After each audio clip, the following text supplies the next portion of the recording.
আমার বাসায় যেদিন সজনে ডাঁটা দিয়ে মসুর ডাল রান্না করা হয় সেদিন আমার বাসায় কী অবস্থা হয় জানেন? চলুন রান্না করতে করতে গল্পটা তাহলে শেয়ার করি আপনাদের সাথে। প্রথমে প্যানে আমরা একটু সয়াবিন তেল দিয়ে দিব, তার ভেতরে যাবে 5 ফোড়ন এবং শুকনো মরিচ। এটা ফোড়ন দেওয়া হলে তার সাথে আমরা মশলা হিসেবে যুক্ত করব, মানে বাটা মশলা হিসেবে যুক্ত করব পেঁয়াজ এবং রসুন বাটা।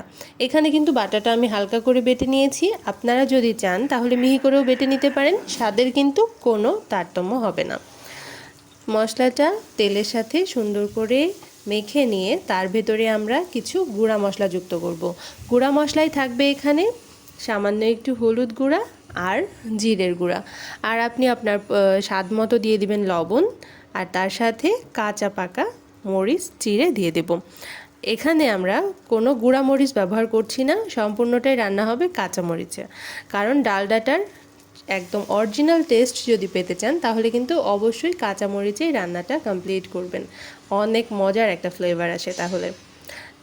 তো মশলাটা কষানোর জন্য আমরা সামান্য একটু গরম পানি মিক্সড করে দেবো এখানে।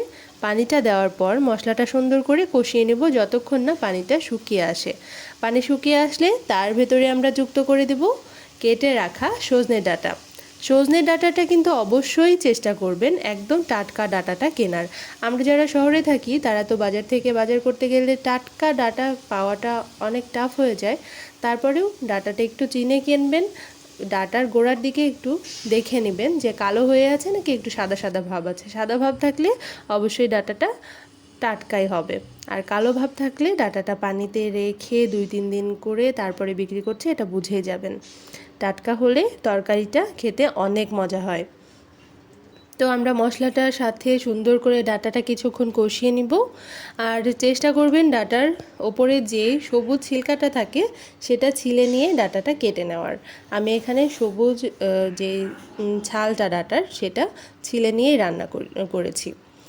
তার সাথে আমরা যুক্ত করে দেব বেশ খানিকটা পরিমাণ মসুর ডাল। মসুর ডালের পরিমাণটা যদি বেশি হয় তাহলে কিন্তু তরকারির টেস্ট অনেক বেশি হয়। আর যে গল্পটা আমি বলতে চাচ্ছিলাম আপনাদের, যে যেদিন আমার বাসায় ডাল ডাঁটা রান্না করা হয় সেদিন আমার বাসায় কী অবস্থা হয় শুনুন তাহলে। আমার বাসায় সেদিন ডাঁটা পড়ে থাকে কিন্তু এই যে মসুর ডাল সেটা শেষ হয়ে যায়, কারণ ডালটা এত টেস্টি হয় যে সবাই এইটার দিকেই নজর। তো রান্নাটা তাহলে অবশ্যই বাসায় ট্রাই করবেন, দুর্দান্ত হয় খেতে।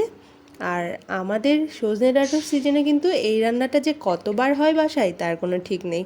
তো ডাল ডাঁটাটা সুন্দর করে মশলার সাথে মেখে নিয়ে কষিয়ে নিয়ে তারপরে আমরা অনেকটা পরিমাণ গরম পানি দিয়ে দিব, আর এটা হতে একদমই সময় লাগে না, 5-7 মিনিটের মধ্যেই রান্না দেখুন কি দারুণ হয়ে গেছে।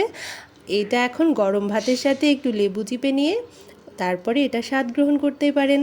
তো ভালো থাকবেন।